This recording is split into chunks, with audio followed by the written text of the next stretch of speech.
tonight on Connecticut's news station. Gomes versus Bridgeport. We're breaking down what happened during a hearing involving a lawsuit over alleged election fraud in the mayoral primary. Plus, remembering a teen killed in a multi-car crash, how the community is coming together as 2 others remain in the hospital. And a happy ending, an emotional support dog reunited with her family after the car she was in was stolen. Now at 6, this is Fox 61, Connecticut's news station. Good evening, and thanks for joining us for the Fox 61 News at 6. I'm Brent Harden. And I'm Samaya Hernandez. We are following breaking news, breaking developments in Bridgeport, where a court hearing was held in connection to allegations of election fraud in the mayoral primary. Fox 61's Matt Karen has been covering this story and has more on the back and forth from inside the courtroom. Matt. Well, the ultimate result of what came out of today is that everyone just needs more time before this case can move forward. There are simply too many documents to be scanned and too much video to be copied before any witnesses can be called to the stand. Judge William Clark says it may be 2 weeks before the lawsuit between the campaign of John Gomes and the city of Bridgeport over alleged ballot fraud is ready to call its first witness. We will be getting evidence in this case in short order, but certainly given the amount of information, the amount of video, having that information in hand and then engaging in the evidence makes a lot of sense. The State Elections Enforcement Commission worked through the weekend to copy and scan more than 10,000 pages of absentee ballot applications and other related documents to hand over to all parties of the lawsuit. But they're still scanning the ballots' inner and outer envelopes, a slow process in order to not damage them and to preserve forensic evidence. There's also a very large number of absentee ballot applications, somewhere around 4,500, and there are also a very large number of absentee ballots, inner and outer envelopes. So there's a lot of work to do, Your Honor. And when it comes to that surveillance video of alleged ballot improprieties, this is an unusual case in the respect that I am unfamiliar with any other election case in the state of Connecticut where there is video that is going to have to be reviewed. The Gomes campaign has demanded that the city turn over not just the video obtained and released by the campaign itself, but all surveillance video from all 4 of Bridgeport's absentee ballot drop boxes between August 22nd and September 12th. We're talking about a capacity, a volume, if you will, that represents 8 terabytes and over 2,000 hours worth of video. Eventually, the Gomes campaign will be calling witnesses to testify, which includes city employee Wanda Jeter Pataki, who is believed to be the woman depicted of putting white papers into the ballot box.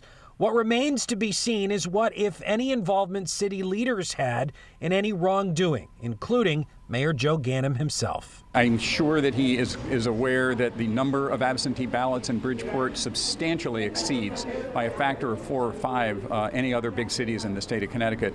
Doesn't mean that there's necessarily a problem with it, but we know that there have been problems in Bridgeport. From what I understand, this video was under the possession of the city and other people within the city for days before it came to light.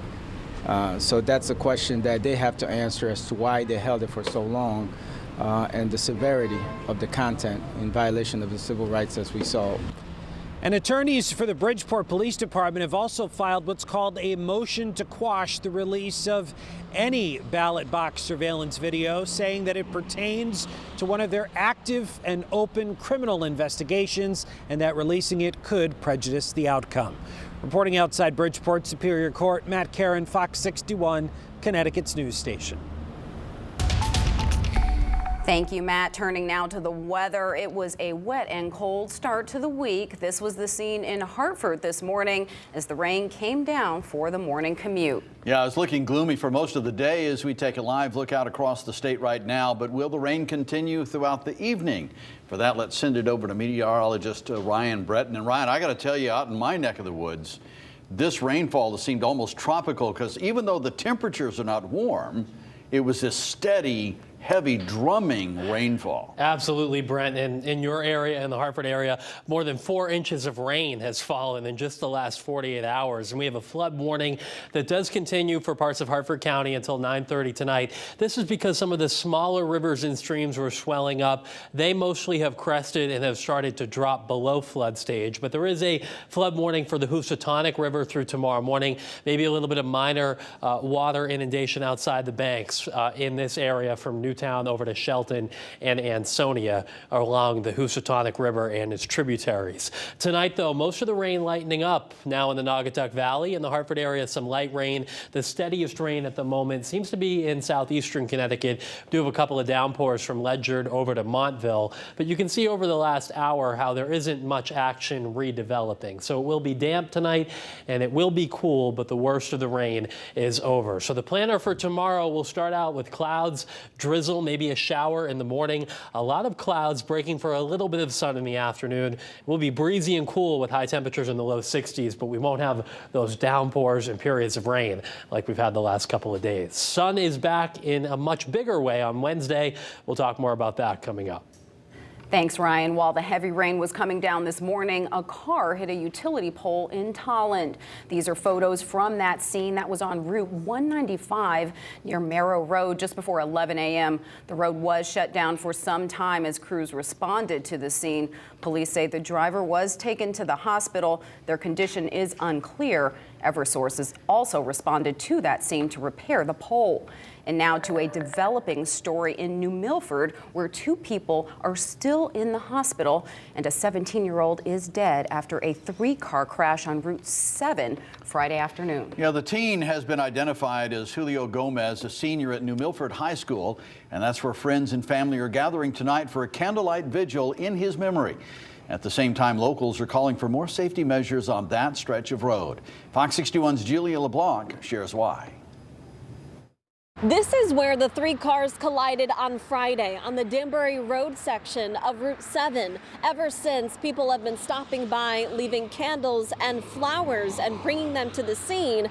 A stretch of road locals say is getting more and more dangerous.